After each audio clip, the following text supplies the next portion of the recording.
Halo, kami dari kelompok 6. Halo, kenalkan nama saya Muhammad Rinfanani. Kenalkan saya Friska. Perkenalkan, nama saya Lutfian. Saya Nabila Zara. Saya Aulia Putri Amin. Kami dari kelompok 6, kami ini memilih tema komunikasi digital dalam keluarga karena kami menyadari bahwa seluruh interaksi keluarga itu saat ini terjadi melalui media digital, khususnya WhatsApp. Nah, mulai dari memberi kabar, mengatur kegiatan keluarga, sampai menyampaikan hal-hal penting. Semuanya itu kayak dilakukan lewat chat. Namun dari pengalaman ini, komunikasi digital tidak selalu berjalan lancar dan berjalan sesuai dengan apa adanya. Jadi terkadang muncul kesalahpaham, rasa tidak diperhatikan, bahkan jarang emosional antara anggota keluarga. Oleh karena itu, kelompok kami dan melalui video ini kami ingin menceritakan pengalaman pribadi kami dan menjelaskannya menggunakan teori komunikasi. Oke.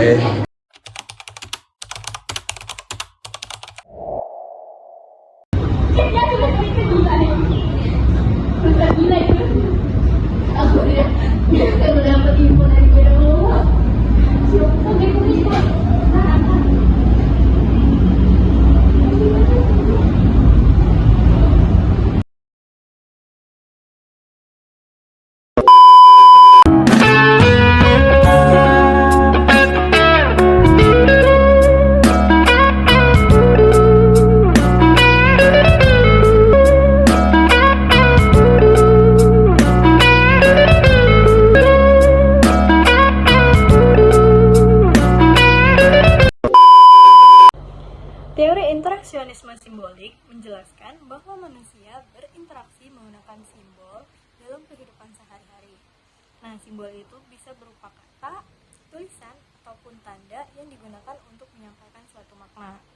Nah, makna dari simbol tidak bersifat tetap, tetapi terbentuk dari pengalaman dan juga interaksi sosial. Dalam komunikasi digital, seperti chat di dalam grup keluarga, simbol menjadi sangat penting karena tidak ada nada suara ataupun ekspresi wajah. Akibatnya, pesan yang singkat bisa ditafsirkan berbeda oleh setiap orang. Nah, contohnya, ketika seorang anak izin di grup keluarga untuk pulang lebih telat karena ada latihan. Anak tersebut berharap mendapat balasan yang jelas sebagai tanda izin dan perhatian dari orang tua. Namun, orang tua hanya membalas dengan huruf Y. Bagi orang tua, balasan tersebut bisa berarti setuju atau sudah membaca pesan. Sementara, bagi anak, balasan Y bisa terasa dingin dan menimbulkan perasaan ragu atau tidak nyaman.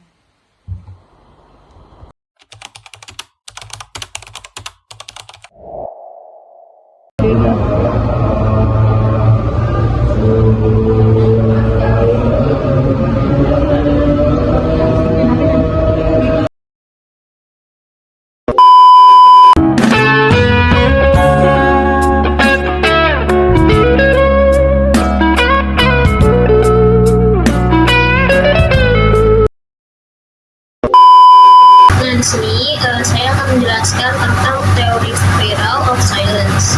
Nah, teori spiral of silence ini adalah teori komunikasi yang menjelaskan kecenderungan individu untuk tidak menyampaikan pendapatnya ketika ia merasa pendapat tersebut berbeda atau bertentangan dengan opini mayoritas. Nah, teori ini dikemukakan oleh Elizabeth Noel New. Menurut teori ini, manusia memiliki ketakutan akan pengecualian sosial. Karena itu, seseorang akan terus mengamati opini yang dominan di lingkungannya, baik melalui interaksi langsung maupun media massa dan media sosial.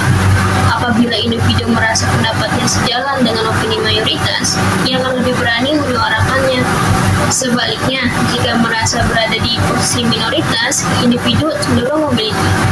Kondisi tersebut menimbulkan efek berantai gitu ya teman-teman. Pendapat mayoritas semakin sering disuarakan sehingga terlihat semakin dominan gitu. Sementara pendapat minoritas semakin jarang muncul.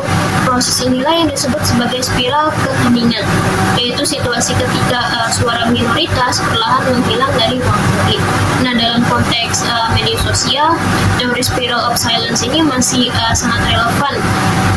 Opini yang banyak mendapat dukungan sebagai opini publik. Sementara individu dengan pandangan berbeda enggan berpendapat karena takut mendapat kritik, ancaman atau tekanan sosial. Nah, dengan demikian, teori spiral of silence itu menunjukkan bahwa opini publik tidak selalu mencerminkan kesepakatan seluruh masyarakat, melainkan bisa terbentuk karena adanya kelompok yang momentum akibat tekanan sosial.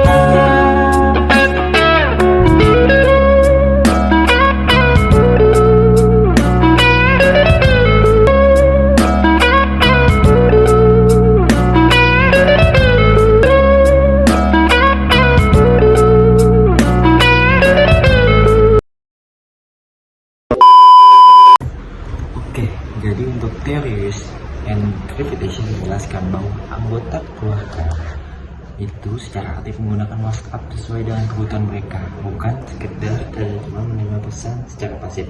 Dalam konteks keluarga yang diamati, WhatsApp dimanfaatkan terutama untuk kebutuhan praktis dan fungsional, seperti menyiapkan informasi, mengatur jadwal, dan koordinasi aktivitas keluarga.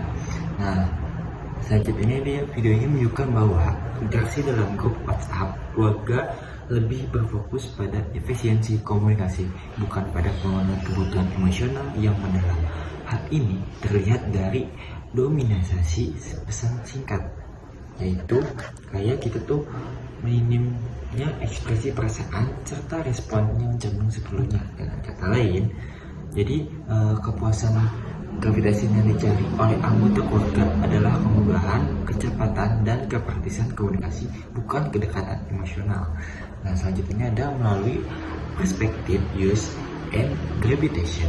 Jadi fenomena ini dalam video menegaskan bahwa media digital digunakan sesuai motif pengguna, dan dalam keluarga yang diamati, WhatsApp lebih diposisikan sebagai alat koordinasi dibandingkan sarana membangun komunikasi interpersonal yang mendalam. Jadi gitu. Oke, terima kasih.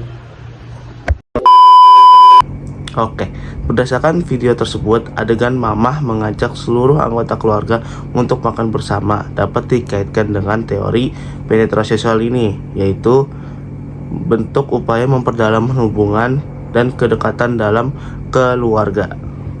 Nah, teori penetrasi sosial ini kedekatan hubung berkembang melalui interaksi yang berulang dan pengungkapan diri secara bertahap. Aktivitas makan bersama ini bukan sekedar kegiatan rutin saja, tapi menjadi ruang komunikasi. Setiap anggota keluarga berbagi cerita, perasaan, percakapan yang terjadi bergerak dari hal-hal yang ringan seperti aktivitas harian, sekolah, kegiatan kampus, pekerjaan, dan lain-lain, hingga topik yang lebih personal seperti perasaan, masalah yang dihadapi, atau harapan yang akan mereka inginkan. Nah, sehingga menunjukkan peningkatan kedalaman atau depth komunikasi. Nah, ajakan mama ini juga mencerminkan peran orang tua sebagai fasilitator dengan menciptakan suasana aman dan nyaman. Mama membuka kesempatan bagi anggota keluarga untuk saling berbuka.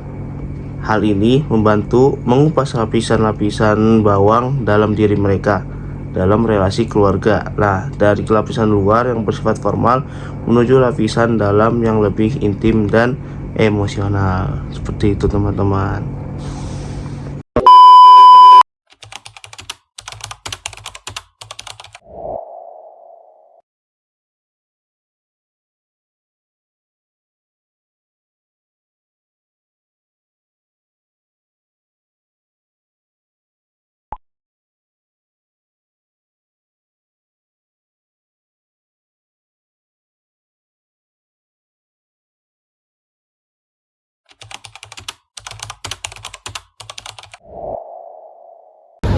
Halo nak, kamu lagi di mana?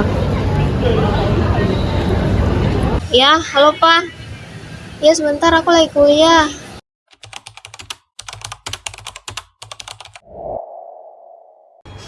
Oke, berdasarkan rangkaian adegan dan pengalaman yang ditampilkan dalam video, dapat disimpulkan bahwa komunikasi digital telah menjadi bagian yang tidak terpisahkan dari kehidupan keluarga.